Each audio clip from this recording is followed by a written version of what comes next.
প্রেমিকাকে কালো জাদু করেছি আমি, তবে এর ফলাফল যে এতটা ভয়ঙ্কর হবে তা আমার জানা ছিল না। কি বা করতাম, আমার 8 বছরের প্রেম সব ভুলে গিয়ে সে অন্য মানুষকে বিয়ে করতে যাচ্ছিল, কিন্তু আমার তো খারাপ উদ্দেশ্য ছিল না। আমি শুধু তাকে চেয়েছিলাম। অনেক চেষ্টা করেও যখন ব্যর্থ হয়েছি তখন ব্ল্যাক ম্যাজিকের সাহায্য নিতে বাধ্য হয়েছি। জানতে চান মূল ঘটনা? আজ থেকে প্রায় 2 মাস আগের কথা। হঠাৎ সে কলেজে আসা বন্ধ করে দিয়েছিল। আমি প্রতিদিন এটা তেমন আমলে না নিলেও পরের দিন সন্দেহ হয়। ফোন বন্ধ, কলেজেও আসে না। বাধ্য হয়ে তার বান্ধবীকে জিজ্ঞেস করেছি। নিপার বান্ধবী আমাকে জানায় নিপা আগের দিন সন্ধ্যায় দেশের বাড়িতে চলে গেছে। আমি রীতিমতো অবাক হয়ে গেলাম। আমাদের মাঝে কোনো ঝগড়া হয়নি, এভাবে না জানিয়ে সে কিভাবে গেল। আবার ভাবলাম কোনো ফ্যামিলিগত সমস্যা হয়েছে, কিন্তু একটা কল তো করতে পারতো। নিজেকে শান্ত অশান্ত করার মাঝে সিদ্ধান্ত নিয়েছি ওদের বাড়ি যাব। স্কুল জীবনের প্রেম আর পাশের এলাকাতেই তাদের বাড়ি। আমি কলেজে ভর্তি হওয়ার জন্য ঢাকা এসেছি। সব তো ঠিকঠাকই ছিল, তবে নিপা এমন করার কারণ কি জানতে আমি সেদিন রাতে গ্রামে রওনা দিই। হঠাৎ বাড়িতে আসায় আম্মা আব্বা তো অবাক। আমি কাউকে কিছু না বলে সকাল সকাল নিপার বাড়ির দিকে রওনা করেছি। নিজের এলাকা পেরিয়ে তাদের এলাকাতে যাই আর দেখতে পাই একটা বিয়ের গেট। আমার স্থানে যে কোনো ছেলে থাকলে এই অনুভূতিটা উপলব্ধি করতে পারতো।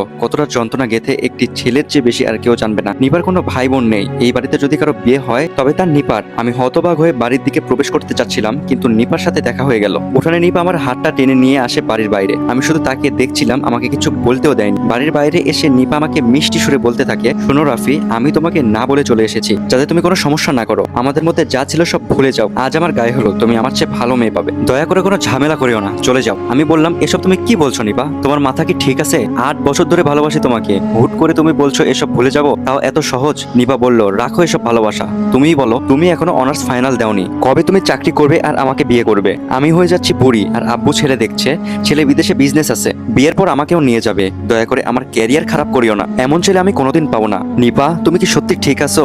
আর আমি কি স্বপ্ন দেখছি নাকি? আচ্ছা, তুমি নিজের মুখে কিভাবে বলতেছো নিপা? হ্যাঁ, সেদিন আমি যেমন অবাক হয়েছি তেমনই কেঁদেছি। নিপার পা ধরে আমি অনুরোধ করেছি, নিপা আমাকে পাত্তা দেয়নি। আমি বারবার নিপাকে বলতে চেয়েছি, কিন্তু নিপা আমাকে তার ক্যারিয়ারের গল্প শোনাতে যাচ্ছিল। নিপা চিৎকার করে, ওর বাবা চাচাতো ভাই সবাই দৌড়ে আসে, আমার প্রচুর মারধর করে, কারো লাথি কারো ঘুষিয়ে। নাক মুখ ফেটে আমি রক্তাক্ত হই। ক্ষত শরীর নিয়ে আমাকে ফিরতে হয়েছে বাড়িতে। যদিও দেহের ক্ষতটা চেয়ে অন্তরের ক্ষতটা আমাকে অনেক বেশি যন্ত্রণা দিয়েছিল। আমি প্রায় পাগল হয়ে যাচ্ছিলাম। মানুষ কিভাবে মুহূর্তে তার রূপ বদলাতে পারে। গত 8 বছর মনে হয়েছিল এই মেয়ে সবচাইতে আলাদা, ওর মতো কেউ হয় না। সবাই ছেড়ে গেলেও এ কখনোই যাবে না। নিপার মতো কেউ আমাকে কোনোদিন ভালোবাসতে পারবে না। আজ আমার বুকে লাথি মেরে অন্যের বিছানায়। আমি কোনোভাবেই নিজেকে বোঝাতে পারছিলাম না ও কি সত্যি আমার সেই নিপা, তাকে আমি এত বছর ধরে ভালোবেসে এসেছি। আমার এই হাল দেখে আমার গ্রামের এক বন্ধু আমাকে সাপোর্ট করেছে।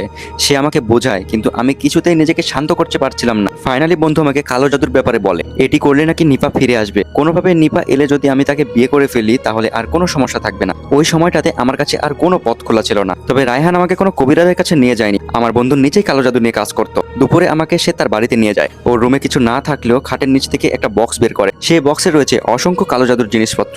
রায়হান বক্স থেকে জিনিসপত্র নামিয়ে দরজার জানালা বন্ধ করে দেয়। যদিও আমি নিজের ইচ্ছাতেই এসেছি, কিন্তু ভয় করছিল। আমার রাগ বা ভালোবাসা অর্জনের ইচ্ছা আছে, তবে ভয়টা এখানে আসার পর করছিল। এখন অন্য কোনো পথও নেই। নিপাকে ছাড়া আমি একদিনও ভাবতে পারি না। রায়হান দরজা জানালা বন্ধ করার পর রুমের 4টা মোমবাতি জ্বালায়। এক পাশে আমাকে বসায়, অন্য পাশে রায়হান বসে। বক্স থেকে বের করা কিছু সুতো রায়হান আমার হাতে বেঁধে দেয়। এরপর একটা বোতল থেকে কিছু পানি আমার গায়ে ছিটিয়ে দেয়। এগুলো শেষ করে রায়হান আমাকে বলে, এই পানিগুলো নাপাক পানি, মানে মানুষের মূত্র। সুতরাং মৃত মানুষের হাড্ডিতে পেতে নাপাক করা হয়েছে। এখানে আমার যে জিনকে ডাকবো আর নাপাক মানুষকে সাহায্য করে। আমি এখন মন্ত্র উচ্চারণ করব। আমার সাথে তুইও সেই মন্ত্র উচ্চারণ করবি। যখন মোমবাতি নেভে যাবে তখন তুই আমার কাছে সাহায্য চাইবি। শুধুমাত্র একটা ইচ্ছা পূরণ করবে। সে বিনিময়ে যদি সে তোর কাছ থেকে কিছু চায় তুই সেটা দিতে রাজি হবি। আর যদি দিতে না চাস তাহলে তুই বলবি তুই তোর জাদু বন্ধ করতে চাস। এতটুকু বলে রায়হান একটা কিতাব হাতে নেয়। এরপর কিতাব থেকে কিছু মন্ত্র উচ্চারণ করে। মন্ত্রগুলো আরবিতে, সমস্যা হবে তাই উচ্চারণ করছি না। সে একটা শব্দ বলে, সাথে সাথে আমিও সেটা উচ্চারণ করি। এইভাবে কিছু সময় পার করার পর আমার চোখের সামনে মোমবাতি নিভে যায়। দরজা জানালা বন্ধ থাকলেও বাহিরের আলো মোটামুটি রুমে ছিল। সেই আলোতে আমি রায়হানকে দেখতে পাচ্ছিলাম। রায়হান আমার দিকে তাকিয়ে গম্ভীর স্বরে বল তোর কোন ইচ্ছা পূরণ করব। আমার কাছে এই ব্যাপারে হাস্যকর মনে হল। কোনোভাবে এসব ভুল না তো? রায়হানকে আমাকে বোকা বানাচ্ছে, সান্ত্বনা দেওয়ার জন্য এসব করছে। তবু আমার ইচ্ছার কথা আমি বলি, ভুয়া হোক বা সঠিক, কালো জাদু যেহেতু করতে এসেছি আমি করেই ফেলি। আমি গম্ভীর স্বরে রায়হানকে বললাম, আমার প্রেমিকার নিপার বিয়ে হয়ে যাচ্ছে, আমি চাই সে আমাকে বিয়ে করুক, আমার জন্য পাগল হয়ে যাক আর কাছে ছুটে আসুক। আমার আবদার শুনে রায়হান গম্ভীর সুরে বলে, ঠিক আছে, কিন্তু এর বিনিময়ে আমাকে কারো জীবন দিতে হবে। কাকে হত্যা করে তুই তোর প্রেমিকাকে চা? সত্যি বলতে তখন আমার কাছে এটা মিথ্যা মনে হচ্ছিল। ওর চাচাতো ভাইয়ের জীবন নিয়ে নিপাকে আমার কাছে ফিরিয়ে দিন। আসসালামু আলাইকুম গাইস, এই পর্যন্তই ছিল প্রথম পর্ব। দ্বিতীয় পর্ব দেখার জন্য অবশ্যই আমার চ্যানেলটি সাবস্ক্রাইব করবেন এবং দ্বিতীয় পর্বটি অবশ্যই দেখবেন। আর এই পর্বটি আপনাদের কেমন লাগলো অবশ্যই লাইক, কমেন্ট, শেয়ারের মাধ্যমে জানিয়ে দিবেন।